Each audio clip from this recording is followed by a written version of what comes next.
Coming up, me talking about 2021 releases in no particular ranked order for a very long time. Stay tuned!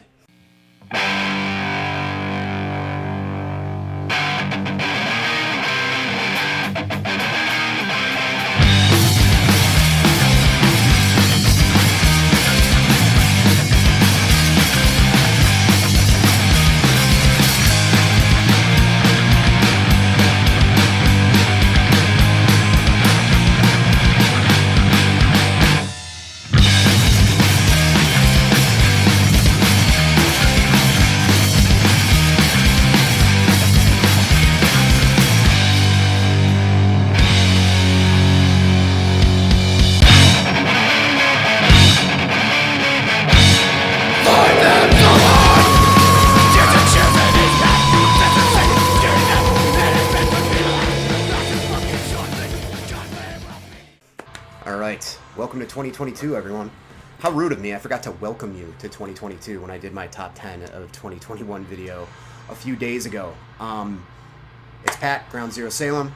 I'm back with a huge, rambling, essentially collection update of my favorite stuff that came out in 2021. Some stuff that I like, some stuff I really like. I don't really go into stuff that I hate because I'm not into just talking shit. I know that gets more algorithm hits, probably, negativity, but not really my jam. We're listening to Panopticon.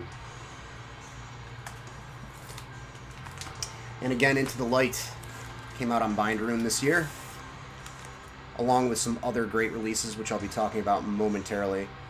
What an expansive sound on this. I mean, Panopticon, the stuff that Austin does has always been massive sounding, with lots of varied instrumentation and that sort of Appalachian folk influence. This, I feel like it expands it even further. It's wonderful. Quite the journey. There's a little bit more, I feel like heavier death metal influence on a couple of tracks, which is really cool. Some kind of deeper, growlier vocals, which is nice. Of course, the string work is beautiful on it. It's just a great piece of atmospheric black metal. This guy's stuff just keeps getting better and better to me. So, yeah, I've got this pile of stuff. This is going to be playing in the background. I'm going to try to group it by genre. We'll see how I do with that. There's a lot of stuff to sift through here. So, let's start with black metal. I guess that would be a good place to go. Keep going with Bindrune stuff. This is the Tvaer release, Tvaer. I like this a lot. Got kind of a folky influence, kind of like a medieval folk influence on it. It seems to kind of have those type of riffs, icy black metal stuff, strong kind of like ye old black metal vibes on that. And the Nemerous, this is former members of Woden's Throne from England, also out on Bindrune this year. Great cover art there. Great atmospheric stuff. You know, it's got that sort of gauzy, almost kind of like shoegazy, throbbing sort of thing that a lot of atmospheric bands have. A lot of bands on this label have. But they keep it vicious, too. There's a fair amount of, just classic second wave BM influence on the tracks, it seems like, which I really dig. Oh, I dropped my complimentary CD that comes with each Bindrune release, which I really appreciate, especially when I'm making a video and I don't want to flip over 2 LPs in the process of it. So that's the CD of the Panopticon release that's playing in the background. Also, this is great. This is the Obsolete EP that came out this year, Mortal Coil. This is on a smaller label, which I can't read. Something Hell Command. I'll put a caption. I don't know. Even with this great prescription, I can't read really small type anymore. Approaching the Grave. It's great. This Obsolete tape is also awesome. Their early stuff, their first demo, his first demo, I believe it's a one-man project, was more or less second wave BM influenced by Stadium Crust in a nutshell. You know, a strong kind of Tragedy from Ashes Rise influencing black metal with a lot of the riffing. Kind of more simplistic, dischargey riffing mixed with BM. And then the second one, which I can't remember what label that was on off the top of my head. It might have been Listenable or something like that. They did a release on a fairly large metal label that was pretty much sounded like standard, straight up kind of Nordic black metal to me. I didn't really hear as much of the punk influence. I'm hearing the punk influence again on this in touches, as well as like an icy Swedish sort of like dissection, melodic death metal, or whatever you want to consider dissection, and sacramentum and stuff like that. So very cool, real icy and like just like sharp black metal stuff. And I think that does it. Oh yeah, I haven't even taken this out of the shrink yet. I've just been spinning it on my Bandcamp app. Just got this like last week. Morgul Blades, Fell Sorcery Abound. This rules. This is, you know, basically fantasy-themed, kind of very Tolkien-influenced, obviously, thus the name. Fantasy-themed heavy metal with black metal vocals, essentially. Some of the musicianship, some of the music goes into black metal territory, but a lot of it's very gallopy, triumphant, sort of Manowar and Bathory, Viking-era Bathory-influenced heavy metal. With great ring wraith vocals all over everything. There's some cleans on it too that sound really good, kind of epic vocals, but yeah, this is super catchy. If I had spent more time with this, if I got it earlier in the year, it probably would have made my top 10. Very, very good stuff. Came out on No Remorse this year. And I think that does it for black metal. Something might pop up in the stack that I forgot about. We'll get there. We'll get there, folks. It's going to be okay.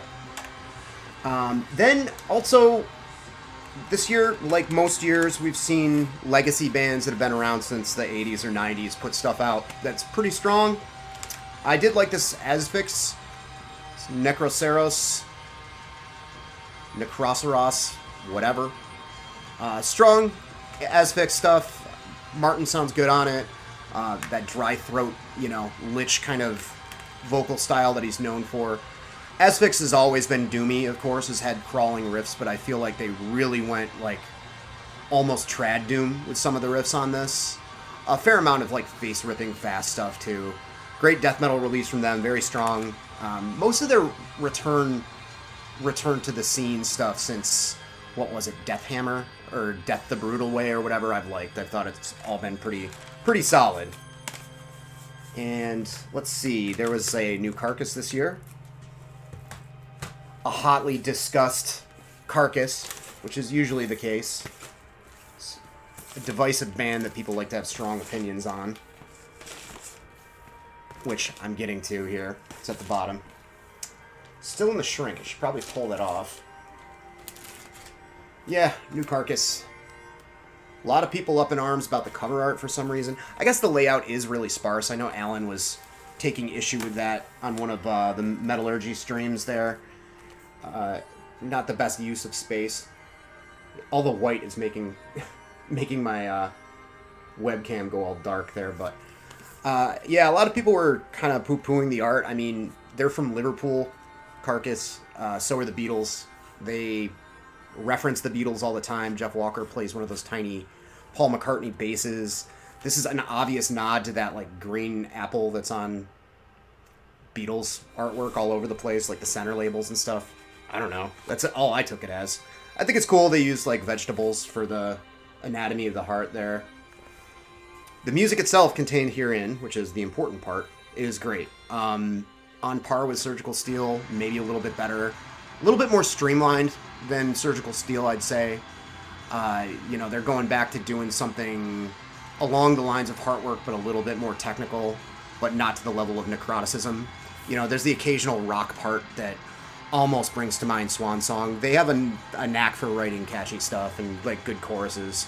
You're not gonna get gore grind. I mean, I think everybody gets that at this point. You shouldn't expect it either. But I mean, they've got blasts and stuff like that. This is on a very interesting splatter. Not the biggest fan of splatter stuff in general, really, but I'll take it. It's fine. Yeah, and then the booklet. I mean, yeah, like Alan said, the booklet is pretty sparse. There's just the varying stages of decay of the heart there. I don't know. I think it's cool. I do know that Jeff Walker is an opinionated man, and he likes to bum people out on occasion, so maybe this is all a big troll. Who knows? Great record, though, I think. And we had a new Eyehategod. And I'm trying to remember, there's a big personnel change. They've only got one guitarist on this. I don't know if they lost Jimmy Bauer. I'm trying to remember. No, they got Jimmy Bauer. So they don't have the other guy. This, like the last one, which was self-titled a few years back. This is a history of nomadic behavior. The self-titled Eyehategod was kind of along the same lines as this, kind of going back into their punk influences, particularly Black Flag. A little bit more faster stuff on it, which I dig. I'm cool with that, you know. Doesn't sound like the old stuff, like they've cleaned up their acts, and you can tell, like, it's just less soaked in misery and stuff like that. Which I'll take. I mean, I think I like the new and improved Eyehategod. Nothing replaces the old stuff, you know, there's nothing like Take Is Needed for Pain and their first 3 records or so, but I like the stuff that's a little bit more fast and hardcore punk. There's plenty of miserable, dragging sludge on it, though, don't get me wrong. Good release. There were some more releases that were of legacy bands that I didn't pull because I wasn't like super into them. There might be something that's slipping my mind, of course. I got that new Cadaver that really... I didn't hate it. I didn't think it was terrible, but it really didn't do anything for me. So that's not in the stack. What else have we got here? Just some rando stuff. Speaking of sludge, this band Dridge, I talked about them a little while back. I think update before last when I was talking about the stuff that Rick got me and Eric and Aaron. This is a cool LP. I like this label a lot. Mad at the World. World Gone Mad, rather. Out of Philly. Philly band, as far as I know. They had a tape previous to this that I own, and I completely forgot that I had. I need to listen to it and compare notes. This sounds like a sludgy Christian death. Seriously. Weird. Heavy, kind of the occasional slow-paced, almost kind of Sabbathy, but almost kind of flippery parts, but also stuff that kind of sounds like it's off of Only Theater of Pain, with the kind of whiny vocals and stuff, you know? Nothing quite like this. I like it. It's very, very unique and very cool. Dridge. Curing. Guess we can venture into some Doom here. Next, Conclave. This just came out this year. I'm not sure when. Months back. Didn't pick it up for a while. Dawn of Days. I really like everything this band's done so far. Very heavy Doom. The vocals seem like they've gotten rougher and lower, and the overall guitar sound and production sounds a little bit more polished. So it's kind of gone like this from their last one. But very heavy, fairly Sabbathy kind of Doom stuff. Kind of reminds me of Earthride a little bit, with like the vocals that are almost like Lemmy level of gruffness over very, very heavy, doomy sludge. Cool band. Members of Warhorse. If you remember them, they were great. From Worcester, Massachusetts. Conclave, Ked. Alright. This is probably my favorite Doom release of this year, I'll say. This Wheel album. On tape for this one. Preserved in Time. Yeah, actually Rick recommended this to me towards the beginning of the year, whenever this came out. I think it came out in the winter, maybe early spring. German band. This is their 3rd or 4th release. They've been around for a minute. And I had an earlier release, and I thought it was okay. It didn't really do that much for me because the vocals weren't quite there yet. They're really going for a strong, like, Candlemass, Solitude Aeternis, Epic Doom sort of thing. And the dude wasn't quite hitting it for me. If it's the same guy, which I don't know, didn't look into that. If it's the same guy, he's really, really upped his game on it. He sounds amazing. Very much like giving Robert Lowe, not the guy from Wayne's World, giving Robert Lowe from Solitude Aeternis a run for his money. You know, it's not a total clone, but it's along those lines. You know, if you like any of that kind of epic Doom, like Condenados, or anything along those lines, any of those bands, this is going to deliver for you. And also, I was happy to see that there was a new Battle Hag. Probably my favorite band on Transylvanian Tapes, which is a cool tape-only label from the Bay Area. Mostly tape-only, as far as I know. They do a lot. They dabble in a lot of sludge. They've got a lot of like death metal stuff, like Earhammer Studios kind of stuff. Battlehag is kind of the most. They just stand out to me the most out of that roster.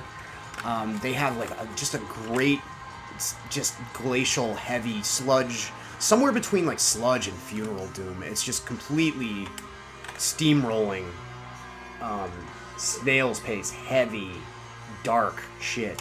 Really, really, really good. I think that just about does it for the Doom stuff. Lots of good hardcore releases this year. I talked about a bunch of them already. A lot of stuff that was just strong competition for my top 10. This Bootlicker LP is one of those. Canadian band. Awesome stuff. You know, very much like meat and potatoes, stripped down, slightly blown out in sound, hardcore punk that brings to mind a lot of classic Boston hardcore, Negative Approach, kind of skinhead hardcore stuff. Quick, short songs, as you would expect from that level of stuff. This came out on Neon Taste.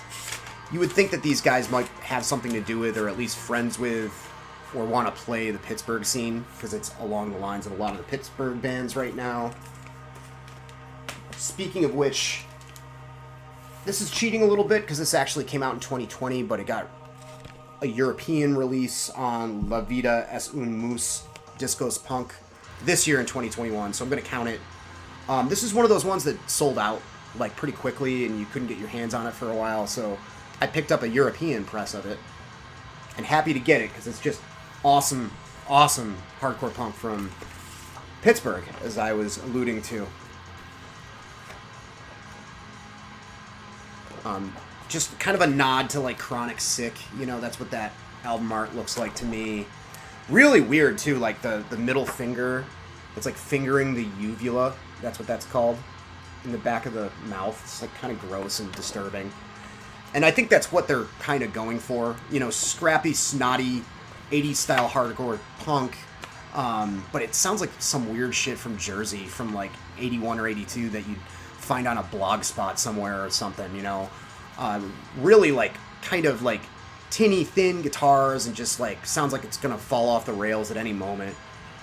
Real pissed, you know, really, really good. I've heard a lot of stuff from Pittsburgh that's more along the lines of kind of that more like beefy proto-jock, like SSD, Negative Approach kind of thing.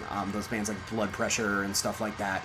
And all that stuff's great. I mean, that's like one of my default settings of hardcore that I'll never get sick of. But this is going a little bit more of a, you know, like a snotty direction, you know, like a leather jacket but without any studs on it, but with like an armband and like jack boots, you know. Makes me think of bands that dressed like that in the early 80s. And actually, let's take a look at the... Yeah, looks like the band kind of looks like that too. Good shit. White Stains, Make Me Sick. Technically a 2021 release.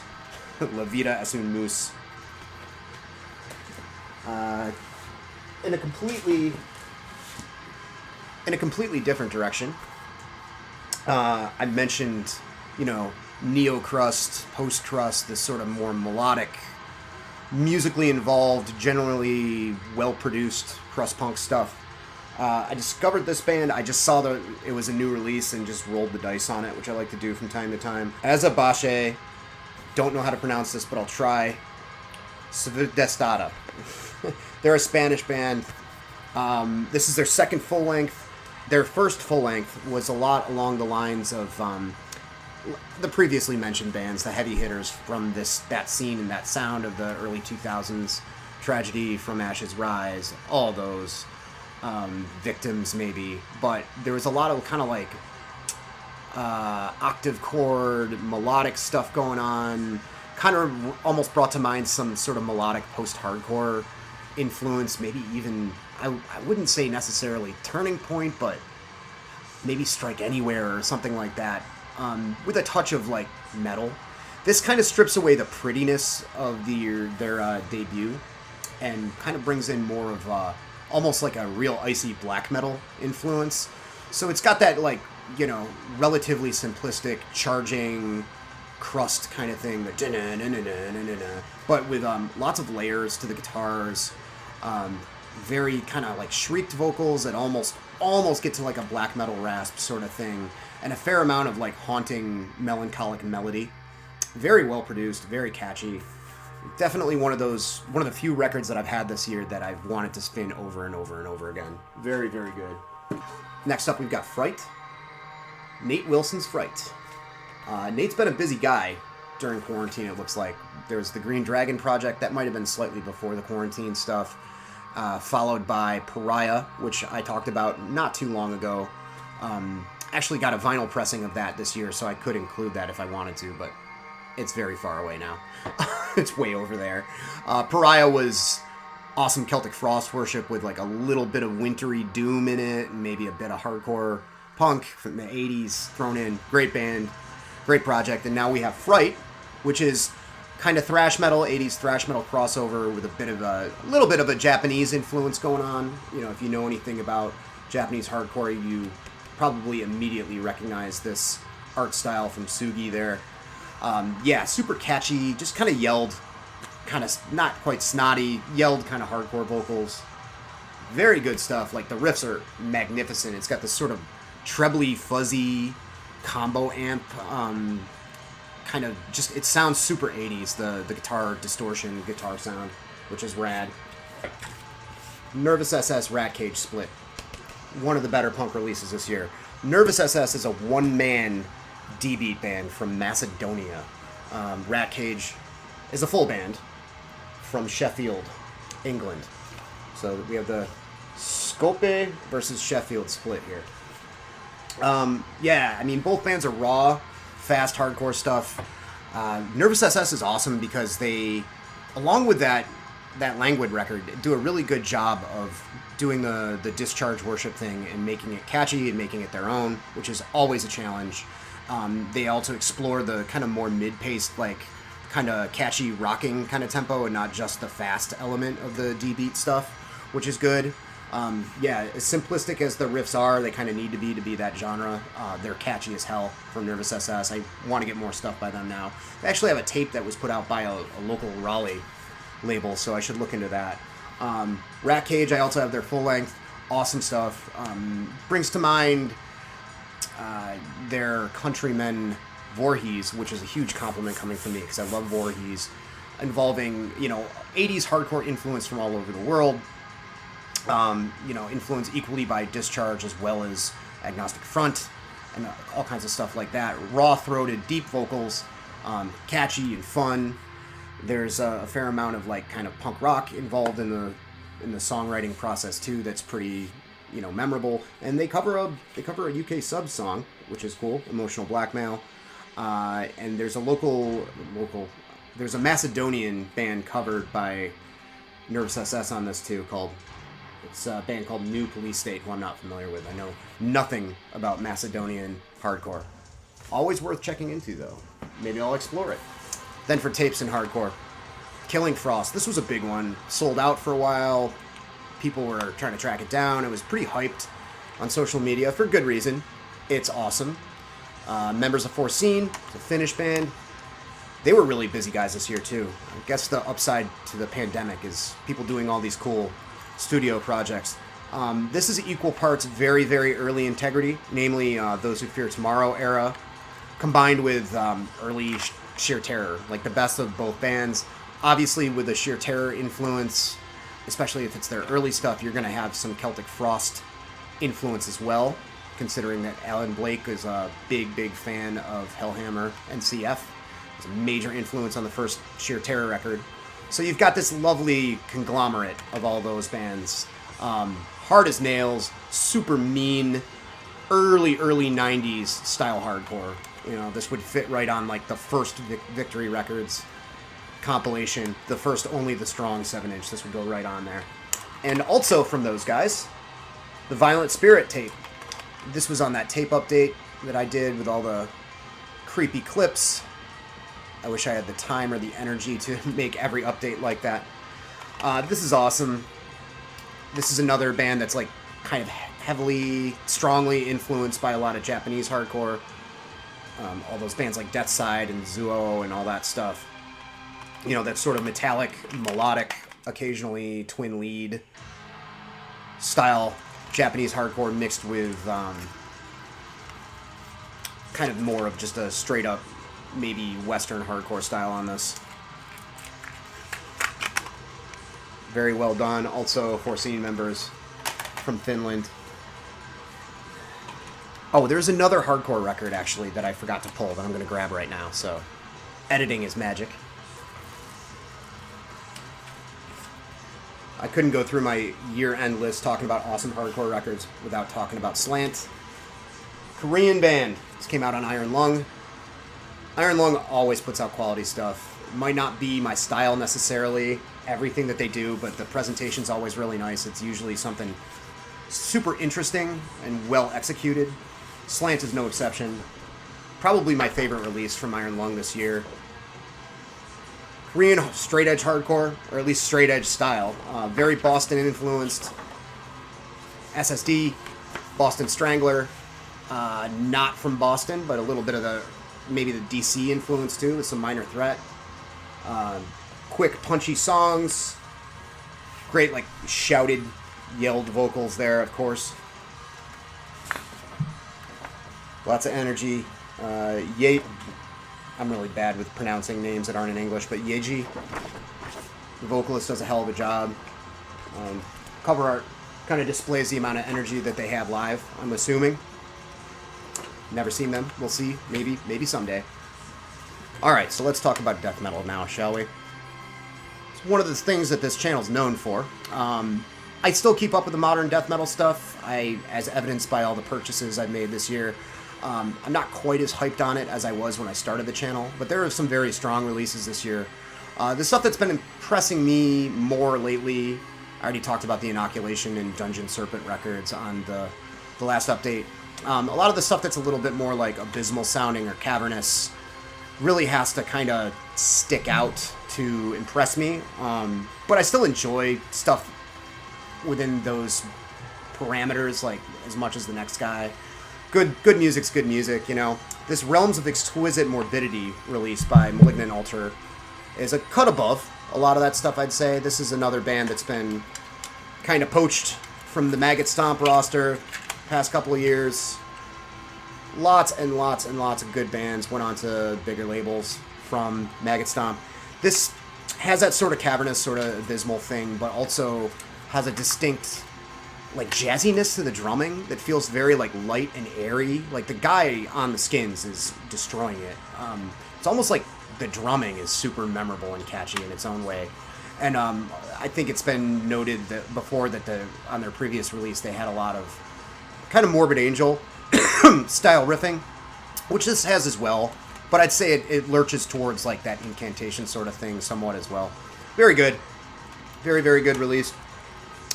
Also on Dark Descent and Unspeakable Acts, this Obsolete, Animate, Isolate, really cool. Super, like, techie, weird, thrashy death metal stuff. Disjointed and odd and otherworldly. Kind of obscure cover art there. I dug this a bunch, listened to it a bunch when I got it.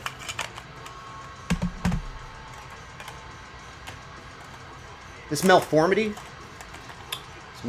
release. This is on Unspeakable Acts and Dark Descent as well. Monumental Ruin. This is Matt from the Dark Paths Boys from Atlanta, Hotlanta.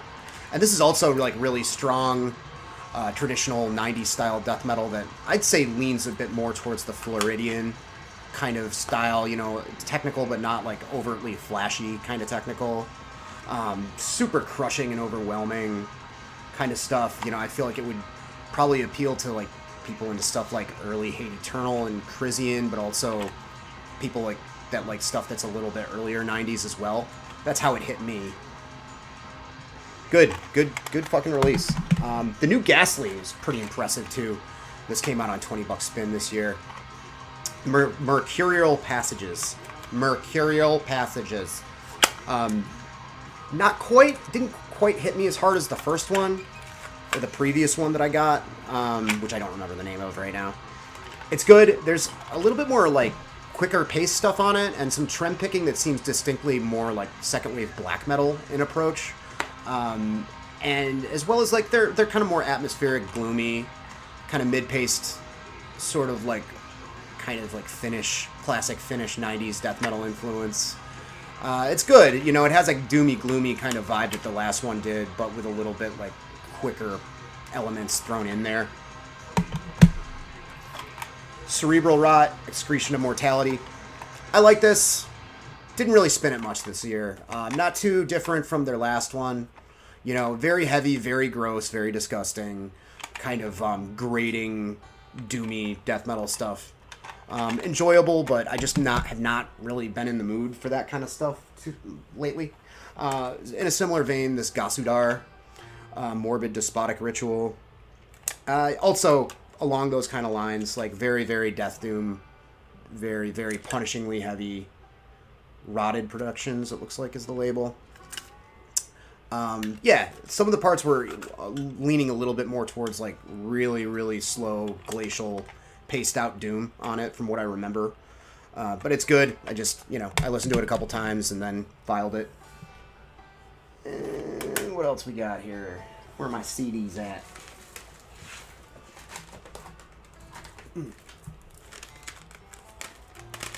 Oh, as far as going back to just traditional Doom, haven't spun this yet, but it's in the pile, so I should mention it. New Count Raven came out this year. Didn't even know. Can't wait to listen to it. My friend John from Syracuse, John Bukowski, he's one of my go-tos for like recommendations and stuff. He's been around forever. He does a really cool radio show in Syracuse where he just interviews some people from bands, but also just people in general that are from the scene, leaning towards metal stuff. So, and they all pick songs. It's cool. I should actually put a link to it. I'm going to do that because it's neat.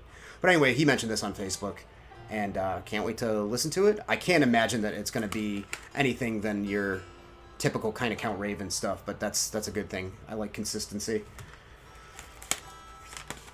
Fulci. The new Fulci is awesome. I can't really comment on it too much because I just got this last week. I've spun it a bunch, though.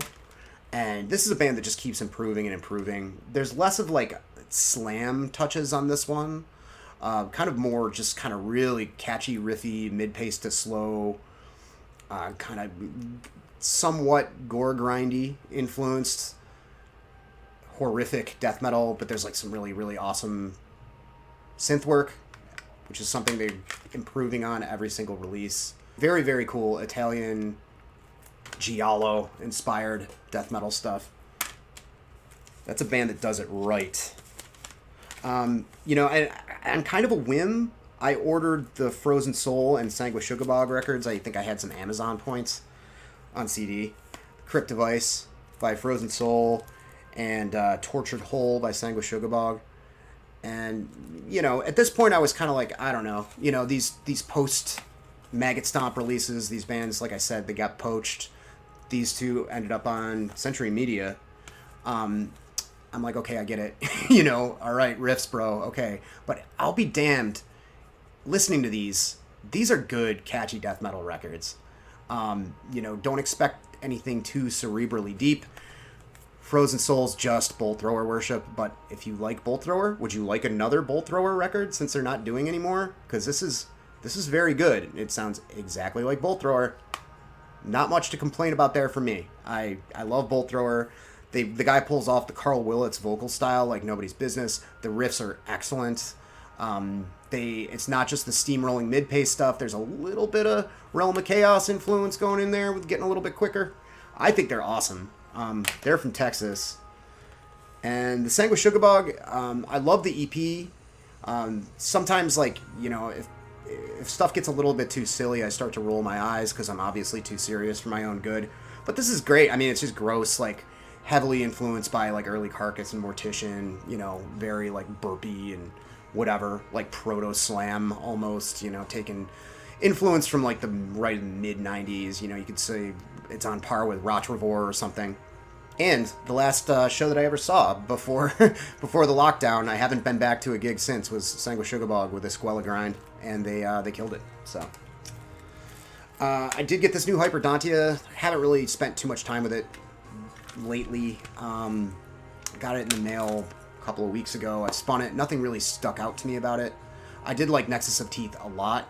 I'm hoping this will grow on me, but it's a pretty fresh one. I got it along with the Malignant Altar. And almost done here. Lots of rambling. Going more in like kind of a ye old direction here towards like some traditional style metal, or at least reaching towards it, is the Bewitcher that came out this year. Cursed Be Thy Kingdom. Kind of like going along the same lines as Gehenna and Midnight and bands like that. Bands that take a strong Venom influence, you know, sort of a traditional heavy metal, but dirty and ripping Venom, and Motorhead, of course, Tank, stuff like that. Kind of those influences with a little bit more of a black metal thing going on, a little bit more, I'd say like 70s hard rock thrown in there too, you know? It's all kind of melds together in this. This came out on Century Media this year, another Century Media release. Thankfully, I got this for a decent price. I've been seeing the Century Media vinyl going for $40 everywhere. Oh yeah, and I said I'd talk about Dying Victims Productions. This is The Night Eternal with Moonlit Cross. This is another great release from that label. It had a button. The button fell out. I've also noticed, like, people have really been upping the game with tape designs lately, doing, like, full prints on them and stuff. That's appreciated. That's neat. This is great. It's got a vocal style that's somewhat reminiscent of, like, primo early Armored Saint, like John Bush. Like, it's a little bit more soulful and got some husk to it, as opposed to like a high-pitched wail. You know, a little bit less deep, I'd say, than John Bush, but definitely along those lines. And it's just like great traditional heavy metal, great upbeat stuff. You know, a little bit, again, 70s hard rock influence happening there with it. Not too much though. Great stuff, just great straight up heavy metal. I thought this would be funny to mention. I own this digitally. Simon over at Explosive Action actually gave me the download for this because he doesn't do downloads, I guess. So I have it in my Bandcamp. But when I ordered the Heavy Sentence and the aforementioned and one other release, they sent me this as a stiffener. And I was like really excited for a second. It's like, oh man, that Galaxy's awesome. I'd love to have... Oh, it's just the jacket. So who knows? Maybe I'll just burn the CD and put it in here. This is Australian metal. Yeah, just nothing too out of the ordinary about it, but just really strong, well-written, catchy, traditional heavy metal from down under. And I think that just about does it. What a long, rambly, goofy-ass update. I applaud you if you've sat through all this. I have a lot of editing to do. So much editing. So much editing. Oh, God. Yeah, everybody take it easy. I have a massive collection update outside of all this 2021 stuff to talk about. It might get divided up into probably formats like I usually do, because I easily have like 2 hours worth of content talking about the stuff that I've bought in between just the end of the summer when I left my last job and moving and all the stuff that I've acquired. Filling holes, getting into a lot of traditional heavy metal stuff, like a lot of straight up like US power metal shit that I can't wait to show off and talk about, because that's my new journey that I've been down. So plenty of cool stuff to come. I'm kind of brewing some ideas for a contest, but I'm not sure where I'm going to go with it yet. I've recently gotten a bunch of doubles just here and there and some really cool releases that I would like to share with the world. So we'll see. That's a back burner kind of thing. So plenty more to come. Hopefully the picture quality is better with this. I adjusted a few settings, so we'll see. I decided to go with my setup as opposed to just my camera, because my camera's audio quality was crap. And I do like the Blue Yeti in terms of people being able to hear me and hear the music in the background. Is there any other house cleaning stuff that I need to mention?